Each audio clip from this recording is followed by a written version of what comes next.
Hello students, आज की video में हम डिस्कस करने वाले हैं जो हमने बीए थर्ड ईयर के 6 सेमेस्टर का न्यू बैच स्टार्ट किया हुआ है 2025-26 का।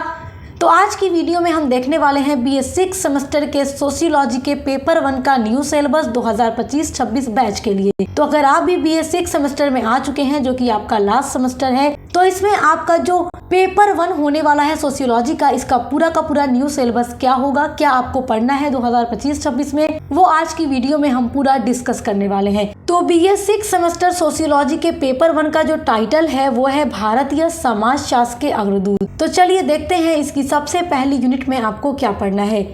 आपकी यूनिट नंबर 1 में आपको पढ़ना है जीएस घुरिये का सिद्धांत। ये देखिए, आपके पेपर का ही टाइटल है भारतीय समाजशास्त्र के अग्रदूत, यानी जितने भी भारतीय समाजशास्त्र रहे हैं उनका जो अलग अलग विचार है, उनके जो अलग अलग सिद्धांत है, जो अलग अलग उन्होंने अवधारणा अलग अलग विषय पर दी है समाजशास्त्र में, वो सब कुछ आपको बीए 6 सेमेस्टर सोशियोलॉजी के पेपर 1 के अंदर पढ़ना है। ये बात याद रखिएगा। तो ये बात तो आप जानते ही हैं कि भारतीय समाजशास्त्र का अग्रदूत या भारतीय समाजशास्त्र का पिता जीएस घुरिये को ही कहा जाता है।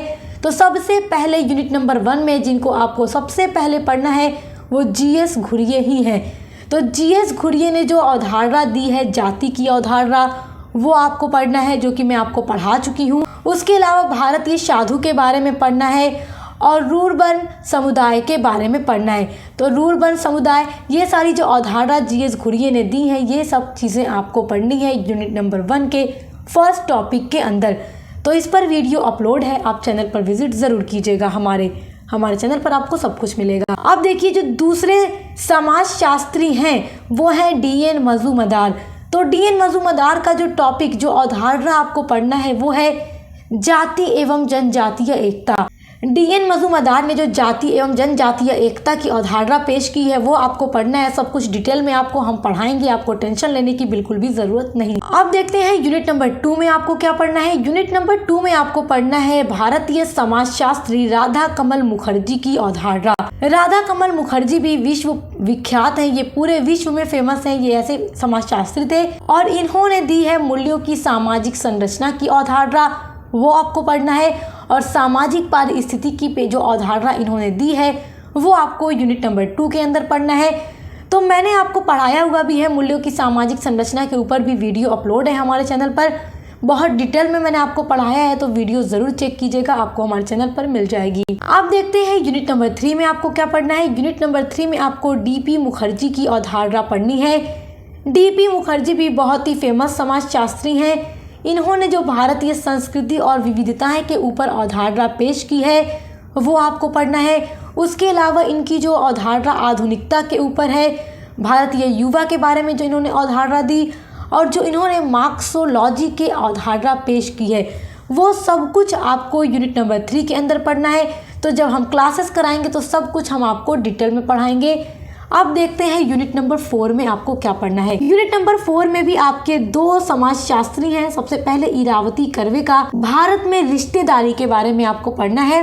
इरावती कर्वे जो थी, उन्होंने भारत में जो नातेदारी है, जो रिश्तेदारी है, उस पर बहुत ज़्यादा रिसर्च किया है और उन्होंने भारत में जो रिलेशनशिप है, जो लोगों का रिश्ता है, उसके ऊपर बहुत अच्छी अच्छी अवधारणा पेश की है। तो जो भी अवधारणा इन्होंने रिश्तेदारी के ऊपर दी है कि भारतीय रिश्तेदारी कैसी होती है, किस तरह की होती है, कितने तरह की होती है, सब कुछ आपको पढ़ना है। ये टॉपिक बहुत ही अच्छा है और बहुत इम्पोर्टेंट भी है। तो सब कुछ हम आपको डिटेल में पढ़ाएंगे। उसके अलावा आपका जो अगला टॉपिक है वो है आईपी देसाई की भारतीय परिवार की अवधारणा, यानी कि यूनिट नंबर 4 में आपको परिवार और रिश्तेदार, इसकी पूरी अवधारणा के बारे में पढ़ना है। तो भारतीय परिवार कितने तरह का होता है, क्या उसकी विशेषताएं हैं, क्या अवधारणा है, सब कुछ आपको पढ़ना है आईपी देसाई के अनुसार। अब देखिए, यूनिट नंबर 5 में आपको पढ़ना है एमएन श्रीनिवास की संस्कृतिकरण की अवधारणा। एमएन श्रीनिवास भी बहुत ही फेमस समाजशास्त्री हैं और इन्होंने जो संस्कृतिकरण के ऊपर अपनी अवधारणा दी है बहुत ही इम्पोर्टेंट है।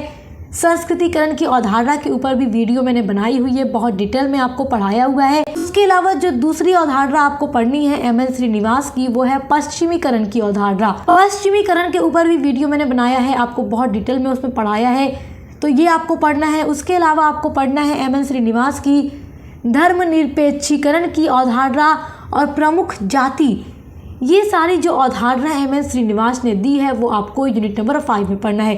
एम.एन. श्रीनिवास जो थे ये भारतीय जाति के ऊपर बहुत ज़्यादा रिसर्च करते थे। उसके बाद इन्होंने संस्कृतिकरण की अवधारणा दी, उसके बाद पश्चिमीकरण की अवधारणा दी, फिर धर्मनिरपेक्षीकरण की अवधारणा पेश की इन्होंने। तो बहुत ही इम्पोर्टेंट है और बहुत ही अच्छी अवधारणा भी है और सब कुछ मैंने आपको डिटेल में पढ़ाया हुआ है, इस पर वीडियो अपलोड है। अब देखिए यूनिट नंबर 6 में आपको पढ़ना है एस.सी. दुबे की अवधारणा। एस.सी. दुबे ने भारतीय गांव के ऊपर रिसर्च किया और भारतीय गांव जो होता है उसके ऊपर उन्होंने अवधारणा पेश की और जो परंपरा होती है उसके बारे में उन्होंने बताया कि किस तरीके की भारतीय गांव की परंपरा है। तो एस.सी. दुबे की ये अवधारणा आपको पढ़नी है यूनिट नंबर 6 में। उसके अलावा आपको पढ़ना है आधुनिकीकरण और विकास, जो कि एस.सी. दुबे ने अवधारणा दी है, जो पूरा सिद्धांत जो थ्योरी इन्होंने बताई है वो आपको यूनिट नंबर 6 के अंदर पढ़ना है। तो सब कुछ हम आपको डिटेल में पढ़ाएंगे, सब कुछ आपको टेंशन बिल्कुल नहीं लेना है। अब देखते हैं यूनिट नंबर 7।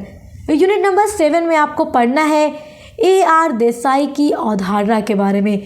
ए.आर. देसाई इन्होंने भी देखिए क्या अवधारणाएं पेश की हैं, जैसे कि आपको पढ़ना है भारतीय राष्ट्रवाद की सामाजिक पृष्ठभूमि। आपको भारतीय समाज का अध्ययन करने का मार्क्सवादी दृष्टिकोण पढ़ना है। पूरा का पूरा ए.आर. देसाई के अनुसार जो पूरी अवधारणा है वो आपको पढ़ना है।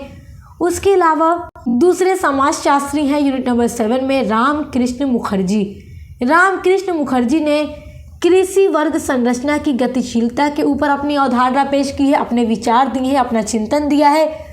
तो वो आपको पढ़ना है। जो कृषि वर्ग है, कृषि वर्ग की जो संरचना है और जो गतिशीलता है, रामकृष्ण मुखर्जी ने जो अपना पूरा का पूरा विचार इस पर दिया है वो आपको डिटेल में पढ़ना है। तो सब कुछ आपको पढ़ाया जाएगा, टेंशन नहीं लेना है। अब देखते हैं आपकी यूनिट नंबर 8 जो कि आपकी लास्ट यूनिट है। इसमें आपको पढ़ना है आंद्रे बित्ताई की जाति, वर्ग और शक्ति की अवधारणा और कृषि संरचना के बारे में। तो ये आपकी 1 से लेकर 8 तक यूनिट्स हैं। जो टॉपिक आपको पढ़ना है आज की वीडियो में मैंने आपको बता दिया है और सभी के ऊपर आपको डिटेल में वीडियो चैप्टर वाइज प्रोवाइड कराई जाएगी।